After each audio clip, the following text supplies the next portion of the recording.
2 Pierre, chapitre 2, versets 9 à 22. Le Seigneur sait donc délivrer de l'épreuve les hommes pieux et réserver les injustes pour être punis au jour du jugement.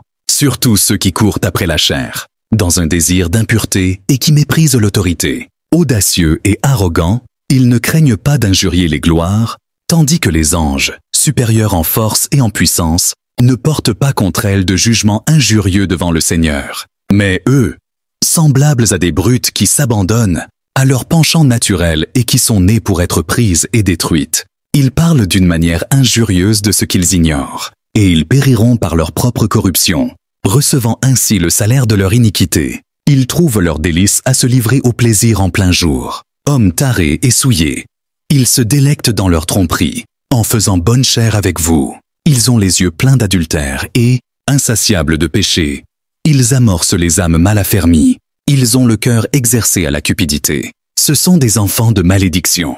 Après avoir quitté le droit chemin, ils se sont égarés en suivant la voie de Balaam, fils de Béor, qui aima le salaire de l'iniquité, mais qu'il fut repris pour sa transgression.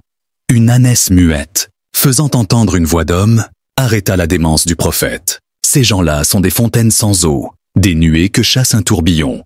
L'obscurité des ténèbres leur est réservée, avec des discours enflés de vanité. Ils amorcent par les convoitises de la chair, par les dérèglements, ceux qui viennent à peine d'échapper aux hommes qui vivent dans l'égarement. Ils leur promettent la liberté, quand ils sont eux-mêmes esclaves de la corruption, car chacun est esclave de ce qui a triomphé de lui. En effet, si après s'être retirés des souillures du monde, par la connaissance du Seigneur et sauvé Jésus-Christ, ils s'y engagent de nouveau et sont vaincus, leur dernière condition est pire que la première. Car mieux valait pour eux n'avoir pas connu la voie de la justice que de l'avoir connue, et de se détourner du saint commandement qui leur avait été donné. Il leur est arrivé ce que dit un proverbe vrai. Le chien est retourné à ce qu'il avait vomi, et la truie lavée s'est vautrée dans le bourbier.